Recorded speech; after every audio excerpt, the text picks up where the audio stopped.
आज यहाँ हमारे ऑफिस से इसलिए आप लोगों को कष्ट दिया क्योंकि क्लैरिफिकेशन हो जाए। सोनिया अख्तर है, वाइफ ऑफ सौरभ कांत तिवारी।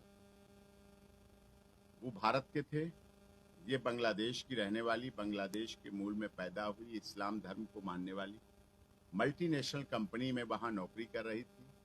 नौकरी के दौरान सौरभ कांत तिवारी भी वहां थे। उसी कंपनी में इनकी मित्रता हुई, दोस्ती हुई, एक डील को लेकर, जो एक कंपनी की डील होती है, सेल्स के रूप में इनकी जिम्मेदारी थी, तो बड़ी डील थी, तो उनको जिम्मेदारी को निभाया। उसी दौरान प्यार हुआ, प्यार का इकरार हुआ, इजहार हुआ, और वो प्यार धीरे धीरे विवाह में बदला। और उस विवाह को पूरी तरह से किस तरह से किया गया, वो डॉक्यूमेंट के माध्यम से भी आप लोगों को बता देंगे। जो प्यार था, उसके बाद प्यार के बाद इन दोनों ने साथ रहने का प्लान बनाया कि विवाह के रूप में। उस समय सौरभ कांत तिवारी ने ये बताया था कि मेरी पत्नी मेरे साथ नहीं रहती, एक्सपायर हो गई हैं, और इस तरह की बात बताई थी। और उस बात को इन्होंने मान लिया, ठीक हो सकता है जीवन में, तो प्यार तो अंधा होता है। मैं तो यही कहूँगा, इसका प्यार अंधा था। उनकी आंखें थी, उन्होंने पूरे तरीके से, अपने दिमाग से, अपने हिसाब से किया, सोच समझ के किया, प्लान के साथ किया है। तो प्लान के साथ इसको धोखा किया, छल किया, फरेब किया, या इसे फंसाया प्यार के नाम पर, इसको गुमराह करके। लेकिन ये प्यार में आ गई और इसने वहां फिर उस आधार पर विवाह किया। उस समय बात ये आई किस तरह विवाह कहे, तो उन्होंने अपने आप, सौरभ कांत तिवारी ने अपने आप स्वयं अपनी इच्छा से धर्म परिवर्तन किया। ये धर्म परिवर्तन के डॉक्यूमेंट हैं, जो कि before the notary public Dhaka Bangladesh के द्वारा दिए गए, सब रजिस्टर्ड डॉक्यूमेंट हैं। उसके बाद ये निकाहनामा हुआ, मैरिज रजिस्ट्रेशन हुई, मैरिज सर्टिफिकेट है बांग्लादेश गवर्नमेंट के द्वारा, ये दिया गया। मैरिज सर्टिफिकेट के आधार पर निकाहनामा भी हुआ, क्योंकि इस्लाम धर्म स्वीकार कर चुके थे।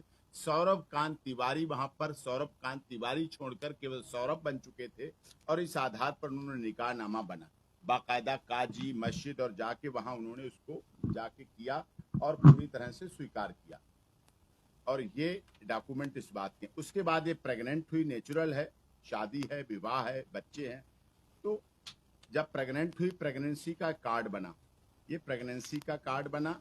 ये प्रेगनेंसी के कार्ड के बाद बच्चे की डिलीवरी हुई, ये बच्चे की डिलीवरी का कार्ड है, ये बच्चे की डिलीवरी का कार्ड है। डिलीवरी हुई, यही बच्चा जो आपके सामने दिख रहा है, यहाँ खेल रहा है, कूद रहा है, ये और सब डॉक्यूमेंट हैं जिस तरह से। और उस दौरान उनके फोटो भी हैं कि साथ रहे, मैरिज हुई, उसके साथ रहे, परचेजिंग की, मॉल में गए, ईद मनाई, बकरीद मनाई, सारे त्योहार मनाते थे, पार्टी में जाते थे, डांस करते थे, खरीदारी करते थे।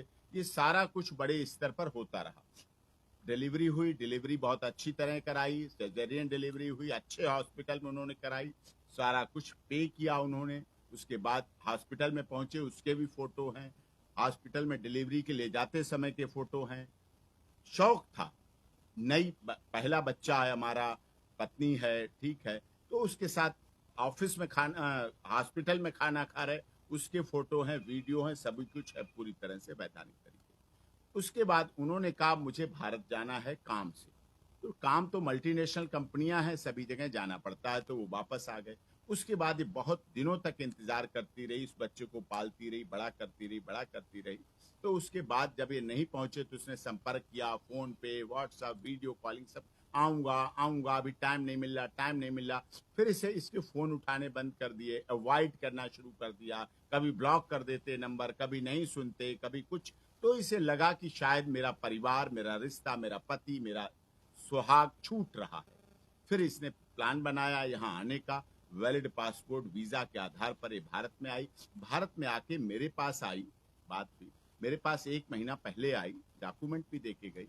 तो मैंने कहा कि ये नॉर्मल मामला है, पति पत्नी का मामला है, हो सकता है कोई नाराजगी हो, तल की हो, यहाँ पत्नी की वजह से नाराजगी, यहाँ उनकी दूसरी पत्नी थी, और वो पत्नी भी ढाका जा चुकी थी, उनका एक बच्चा था, वो भी ढाका जा चुका था। तब इन्होंने कहा मैंने प्यार में तेरे झूठ बोल दिया, ये मेरी बीबी है। तब भी इसने स्वीकार कर लिया कि ठीक है, तुम बड़ी बहन के रूप में रहो, मैं तुम्हारी छोटी बहन के रूप में रहूंगी, दीदी के रूप में तुम्हें स्वीकार करूंगी। उस समय खूब रहे, घूमे, बच्चा खा पी रहे हैं, आइसक्रीम, सब जगह के फोटो। फिर वापस आ गए।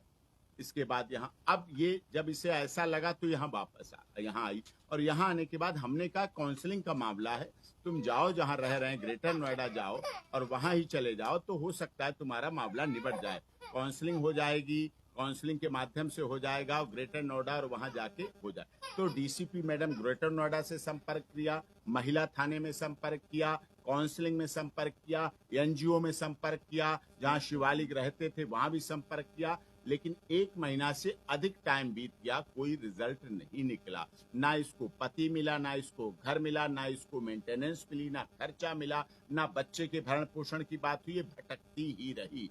ऑब्जर्वेशन होम में रही, किसी के यहाँ रही, कहीं रही, लेकिन दुख है इतने दिनों बाद ना कोई इसकी लीगल प्रोसेस हो पाया, ना कोई कानूनी कार्रवाई हो पाई, ना इसको पति मिल पाया, ना कानूनी अधिकार मिल पाए। तो भारत तो अतिथि देवो भव का देश है। भारत तो सर्वे भवन्तु सुखिनः सर्वे सन्तु निरामया की बात करता है। भारत बेटी बचाओ बेटी पढ़ाओ की बात करता है। तो ये बेटी है, बांग्लादेश से आई हुई है, यहाँ उसके अधिकार मिलने चाहिए। अब यहाँ आई हो, अब हम इसके लिए कानूनी कार्रवाई प्रॉपर तरीके से, क्योंकि अब दिल्ली में ये किराए पर लेकर मकान रह रही है, किराए पर रह रही है। अब इस आधार पर यहाँ के जुडिक्शन में हम जो भी प्रॉपर मुस्लिम मैरिज एक्ट के तहत केस बनते हैं, उस आधार पर अब हम केस फाइल करेंगे, तैयार हो रहे हैं, और हम जल्द ही उन केसों को फाइल करेंगे।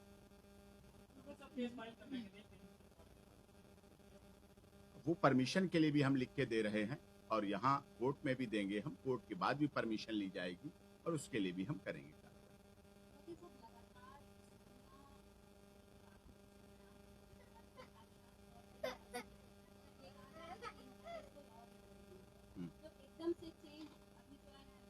एक महीने से कुछ हो नहीं पा रहा, हम ही ने भेजा था वहाँ, इन्हें पता है, हम ही ने भेजा था, यहाँ आई थी, हमने कहा वहाँ हो जाएगा, लोकल लेवल पे हो जाएगा, काउंसलिंग हो जाएगी, हो जाता है जनरली, लेकिन वहाँ नहीं हुआ, 1 महीने से अधिक हो गया, परेशान रही, तो अब इस आधार पर ही कार्य करना।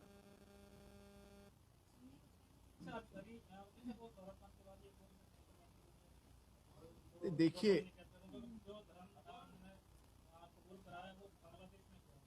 बांग्लादेश में धर्म कबूल किया हो, चाहे देश में, दुनिया में, शादी एक होती है। क्या भारत में शादी होके कनाडा में शादी वैलिड नहीं है? वो अमेरिका में वैलिड नहीं? जो अमेरिका में वैलिड शादी होके आते हैं वो यहाँ नहीं होती है। हमारे देश में सोनिया गांधी भी आई थी, और हमारे देश के बहू हैं, और बहुत लोग ऐसे आए हैं, उनके आधार पर यहाँ उन्हें पति मिले हैं, और पति के आधार पर उनको जीवन आगे चला है। पत्नी का तो सच्चा घर, देश, परदेश वही है जहाँ पति है, जहाँ पति रखे। तो उसी आधार पर इसकी इच्छा है कि पत्नी, रीइंस्टीट्यूशन ऑफ कंज्यूमर राइट्स का अधिकार कानूनी मुस्लिम मैरिज एक्ट भी देता है। अब वो यहाँ आके हिंदू बन जाएं, बने हैं, हिंदू थे बने, वहां अगर मुस्लिम बने हैं, इस्लाम बने हैं, तो उनके कागज हैं, डॉक्यूमेंट हैं, इस्लाम धर्म को उन्होंने ग्रहण किया है, कबूल किया है, निकाहनामा है, मैरिज रजिस्ट्रेशन है, एफिडेविट है, डॉक्यूमेंट है, बांग्लादेश सरकार द्वारा, ढाका सरकार द्वारा, ढाका के द्वारा अथराइज हैं, और उसके आधार पर पूरा हुआ है। कानून कहता है छोड़ने का भी ऐसे अधिकार नहीं है। रीइंस्टीट्यूशन ऑफ कंज्यूमर राइट्स आप उनको देता है रखने के लिए। पत्नी ये जाए तो जाए कहाँ? अब किस तरह जाएगी बच्चे को लेके? ये तो अनमैरिड थी, क्या छलावा करके, क्या धोखा करके, क्या प्रेम का दिखावा करके, क्या झूठे वादे करके मर गई है, जिंदा नहीं है, छोड़ दिया है नहीं, मेरे से संबंध नहीं है, मेरे साथ शारीरिक संबंध, ये सब करके इसको तो गुमराह करके इसके साथ रख लिया है। अब ये जाए तो जाए कहाँ? इसके लिए तो कानून है हमारे देश में, महिला सशक्तिकरण, महिलाओं के अधिकार, महिला मंत्रालय, महिला हेल्पलाइन, महिला हेल्प डेस्क, महिला आयोग, और महिला के लिए भी अधिकार हैं, उसमें अधिकारों के तहत इसके लिए भी न्याय मिले। ऐसे हमारे